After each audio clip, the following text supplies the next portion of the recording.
வணக்கத்துடன் இது விவாதிப்போம் பகுதி. இந்த விவாதிப்போம் பகுதி அப்படின்னு நான் பேச ஆரம்பிக்கின்ற பொழுது என் மனதிற்குள்ளே ஒரு எண்ணம் உண்டு. காரணம், நாம் சொல்கின்ற செய்தி ஏதாவது ஒரு புதுமையாக இருக்க வேண்டும். அப்படி புதுமையாக இருந்தால்தான் அதை கேட்கக்கூடியவர்கள் இவன் நாளைக்கு ஏதாவது ஒரு புதிய செய்தியை சொல்வான் என்கின்ற நம்பிக்கையில் அவர்கள் இன்னும் ஒரு தேடலை கொண்டு வருவார்கள். எனவே நாம் சொல்லக்கூடிய செய்திக்கு ஒரு மதிப்பு இருக்கும். அப்படித்தான் நான் ஒவ்வொரு நாளும் ஒவ்வொரு செய்திகளை சொல்லிக் கொண்டிருக்கின்றேன். இன்று பார்த்தீர்கள் என்றால் உலகம் முழுவதும் பல மதங்கள் வியாபித்து விட்டன. ஒவ்வொரு மதங்களும் தாங்கள் சார்ந்த கருத்துக்களை நிலைநாட்டுவதற்கு போராடி கொண்டிருக்கிறார்கள். அதற்காக அவர்கள் ஏற்றி கொண்டிருக்கக்கூடிய கோமாளி கூத்துகள் பல. அதையெல்லாம் நாம் இப்பொழுது சொன்னால் இவன் மதத்திற்கு எதிராக பேசுகிறான் என்கின்ற கருத்துகள் கூட வரலாம்.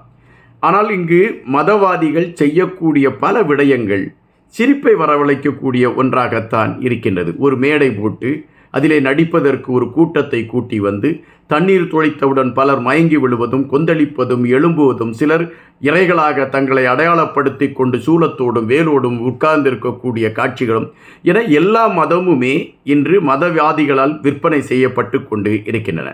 ஆனால் அப்பாவி மக்கள், நிம்மதி தேடி போகக்கூடியவர்கள், இங்கு சென்றால் நிம்மதி கிடைக்குமா, அங்கு சென்றால் நிம்மதி கிடைக்குமா என்று அவர்கள் தேடிக்கொண்டே அலைந்து கொண்டிருக்கக்கூடிய காரணத்தினால் இந்த ஏமாற்று பேர் வழிகளிடம் அவர்கள் தொடர்ந்து ஏமாறிக்கொண்டு இருக்கின்றார்கள்.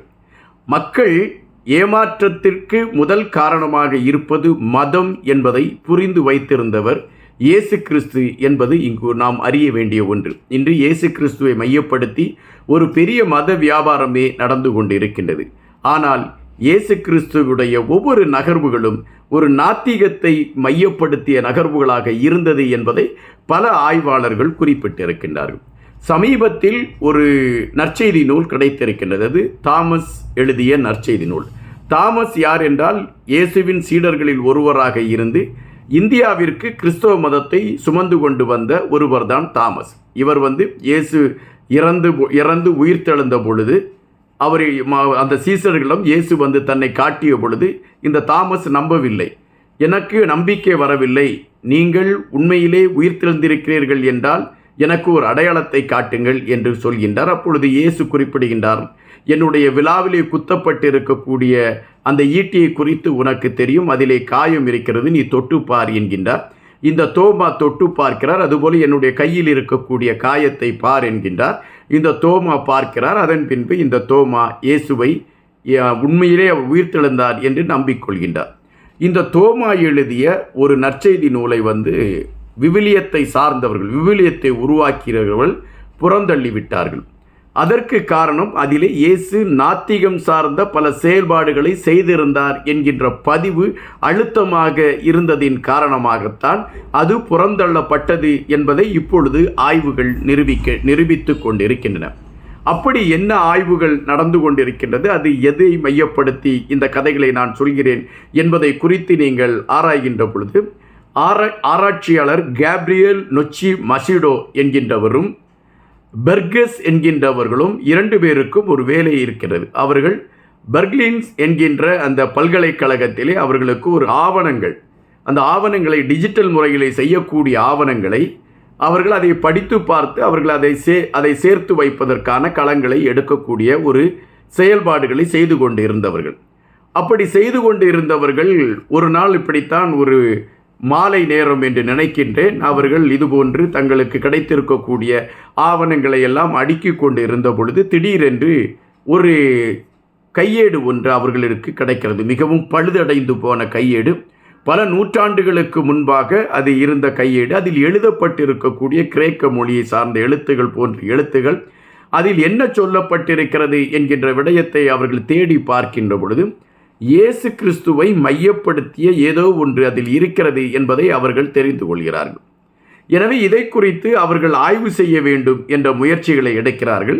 இவர்களுக்கு பல நாடுகளை சார்ந்த ஆய்வாளர்கள் உதவி செய்கிறார்கள். கண்டிப்பாக இதிலே என்ன சொல்லப்பட்டிருக்கிறது என்று அவர்கள் தேடுவதற்கான அந்த களத்தை எடுக்கிறார்கள். அந்த பழுதடைந்து போன அந்த ஓலைச்சுவடி என்று கூட நீங்கள் வைத்துக் கொள்ளலாம். அது பாபிரஸ் என்கின்ற நாணலினால் உருவாக்கப்பட்டிருந்திருக்கிறது.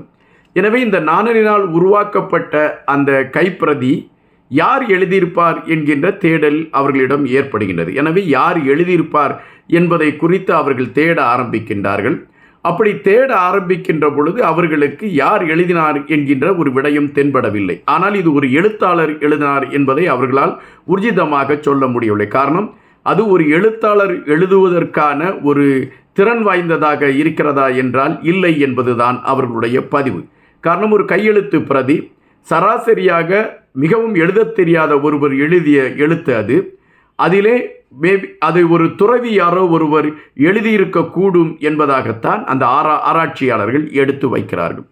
அப்படி மிகவும் மோசமான ஒரு கையெழுத்தாக இருக்கக்கூடிய ஒரு பிரதியைத்தான் இவர்கள் ஆய்வுக்கு எடுத்துக்கொள்கிறார்கள்.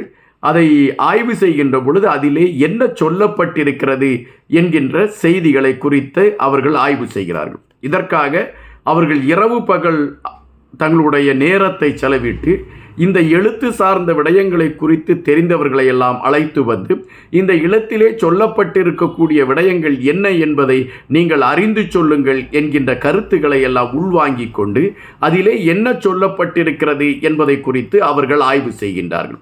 அப்படி ஆய்வு செய்கின்ற பொழுது அவர்கள் கண்டுபிடித்த விடயம் ஒரு அதிர்ச்சியை கொடுத்திருக்கிறது.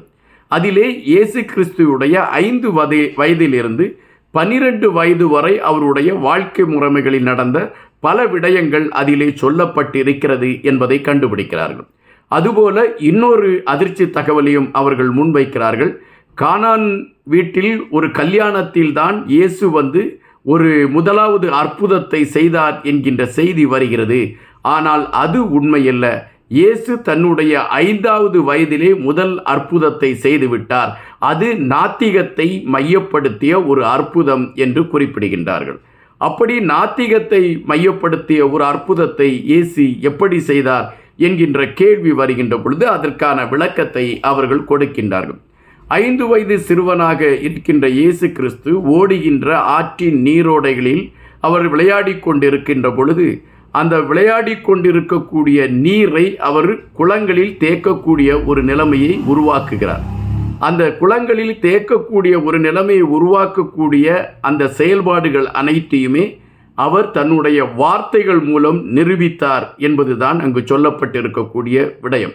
இங்கு பாய்ந்து என்னை சீண்டி செல்கின்ற இந்த நீர் ஒரு குறிப்பிட்ட இடத்தில் அதை தேங்கி நிற்க வேண்டும் என்று அவர் வார்த்தையில் சொல்ல அந்த நீர் ஒரு குளம் போன்ற இடத்தில் தேங்கி நிற்கக்கூடிய நிகழ்வுகள் அரங்கேறி இருக்கிறது. இது அவர் சார்ந்த ஒரு விடயம். ஆனால் அவர் செய்த முதல் அற்புதம் என்ன என்கின்ற பொழுது ஒரு ஓய்வு நாள், சனிக்கிழமை தான் யூதர்களுக்கு ஓய்வு நாள். இந்த ஓய்வு நாளில் இயேசு கிறிஸ்து சிறுவராக இருந்த இயேசு கிறிஸ்து ஒரு குறிப்பிட்ட இடத்தில் விளையாடி கொண்டு இருக்கின்றார். விளையாடி கொண்டு இருக்கக்கூடிய நேரத்திலே அவர் ஒரு சில பொருட்களை கையில் இருக்கக்கூடிய பொருட்களை வைத்து 12 சிட்டுக்குருவிகளை உருவாக்குகிறார். இந்த 12 சிட்டுக்குருவிகளை உருவாக்கி அதற்கு உயிர் கொடுத்து அந்த சிட்டுக்குருவிகளை தன் கையில் எடுத்துக்கொண்டு அதை விளையாடி கொண்டிருக்கின்றார். அப்பொழுது அந்த வழியாக சென்றவர்கள் பார்க்கின்றார்கள், குருவிகளோடு இயேசு கிறிஸ்து விளையாடி கொண்டிருக்கிறார். நாம் யூதருடைய கலாச்சாரத்தில் ஓய்வு நாளில் நாம் ஒரு சின்ன விளையாட்டு, ஒரு சின்ன வேலை கூட செய்யக்கூடாது, இவர் எப்படி வெளியே வந்து குருவிகளோடு விளையாடலாம் என்ற எண்ணத்தில் அவர்கள் இயேசுவின் தந்தையாரை போய் பார்க்கிறார்கள். பார்த்து, யோசேப்பே, உன்னுடைய மகன், அதுதான் இயேசுவின் தந்தையாருடைய பெயர் யோசேப்பு, உன்னுடைய மகன் குருவிகளோடு விளையாடி கொண்டு இருக்கின்றார். யூத மத மரபின்படி இந்த ஓய்வு நாளில் நாம் எந்த வேலையும் செய்யக்கூடாது. உன் மகன் செய்வது தவறாக உனக்கு படவில்லையா என்று கேட்கின்றார்கள். ஓய்வு நாள் மதத்திற்கான நாள் என்று யூதர்கள் நெடுங்காலமாக கடைபிடித்து கொண்டிருந்த மரபுகளை சிறுவயது இயேசு கிறிஸ்து உடைத்தெறிந்து ஓய்வு நாள் என்கின்ற ஒரு விடயமே கிடையாது, இறைக்கான நாள் என்பது பொய்யான கட்டுக்கதை என்கின்ற விடயங்களை உடைத்தெறிந்து அந்த இடத்திலே அவர் அதற்கு மீறிய ஒரு செயல்பாடுகளை செய்கிறார். யோசேப்பிடம் இந்த செய்தி வந்தவுடன் யோசேப்பு நேராக சென்று தன் மகனை பார்க்கின்றார். என்ன, நீ ஓய்வு நாளில் இது போன்ற வேலைகளை செய்து கொண்டிருக்கிறாயே என்ற பொழுது தந்தையார் தன்னுடன் பேசிக்கொண்டிருக்கக்கூடிய சூழலில் இயேசு அந்த குருவிகளை பறந்து போங்கள் என்று சொல்கின்றார். அந்த 12 குருவிகளும் இயேசுவிடம் இருந்து பறந்து செல்கின்றது.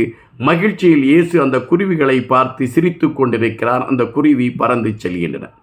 இங்கு பல விடயங்களை குறித்து நாம் பார்க்க வேண்டியதிருக்கிறது. சிறு வயதிலே 12 குருவிகள் என்கின்ற ஒரு விடயத்தை இயேசு அழுத்தமாக பதிவிட்டிருக்கிறார். அப்படி என்றால் தனக்கு பின்னால் 12 சீடர்கள் எழுவார்கள் என்பதை இயேசு தன்னுடைய 5 வயதிலே பறைசாற்றி இருக்கிறார் என்பது ஒன்று. யூதர்கள் காலாகாலமாக கடைபிடித்து கொண்டிருந்த விடயம் ஓய்வு நாள். அது அவர்கள் சனிக்கிழமை தான் அதை கடைபிடிப்பார்கள்.